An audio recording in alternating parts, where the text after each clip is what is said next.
Entrez par la porte étroite. Mes enfants qui me sont si chers, paix à vous. Je veux vous répéter les paroles que j'ai dites un jour à ceux qui m'interrogeaient pour savoir si beaucoup se sauveraient. Entrez par la porte étroite pour qu'il n'advienne pas que, vous présentant au Père, il n'ait à vous dire qu'il ne vous connaît pas. Qu'est-ce que j'ai voulu dire par porte étroite? J'entends vous inviter à pratiquer l'humilité et la mortification. Le monde refuse ces deux vertus. Les hommes préfèrent être autosuffisants et ne pas demander d'aide à Dieu au moyen de la prière. Ils ne veulent pas se reconnaître incapables et misérables. Ils pensent que leur bien-être et leur situation sont le fruit de leur propre intelligence, de leur habileté et du travail de leurs mains. Ils refusent de croire à la providence qui dirige chaque chose.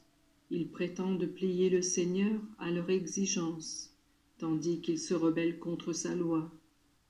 Vous devez aller à contre-courant. Vous devez vous impliquer pour accomplir de la meilleure manière ces devoirs chrétiens et humains qui font partie de votre vie dans une lumière divine sous le regard de Dieu. Voilà ce que signifie entrer par la porte étroite. Cette pensée de soumission qui vous place dans la volonté de Dieu a deux aspects. Vous devez être humble avec Dieu, mais aussi avec votre prochain. Quelle belle chose de savoir maintenir ces liens de charité et d'affection qui unissent les familles.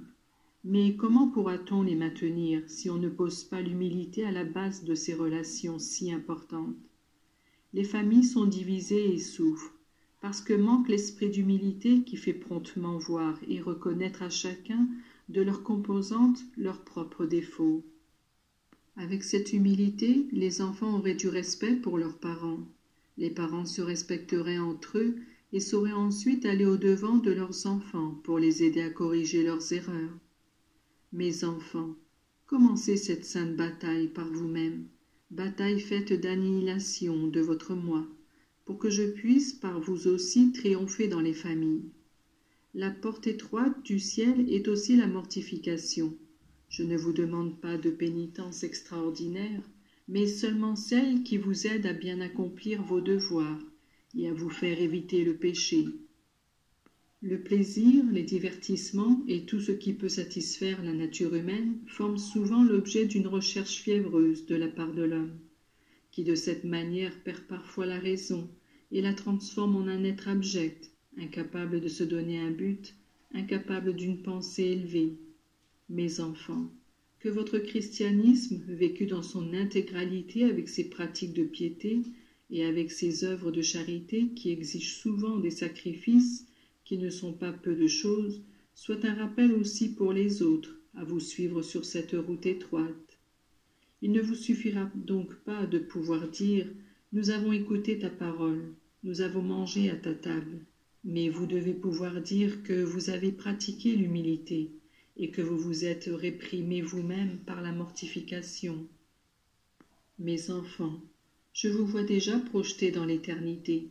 Ce don du salut, il faut cependant le mériter par cette correspondance à ma grâce. Qui est votre part, votre contribution? C'est de vous laisser sauver, parce que de toute façon, vous ne pourriez pas vous sauver seul. Je vous aide, je vous réconforte, je vous attends.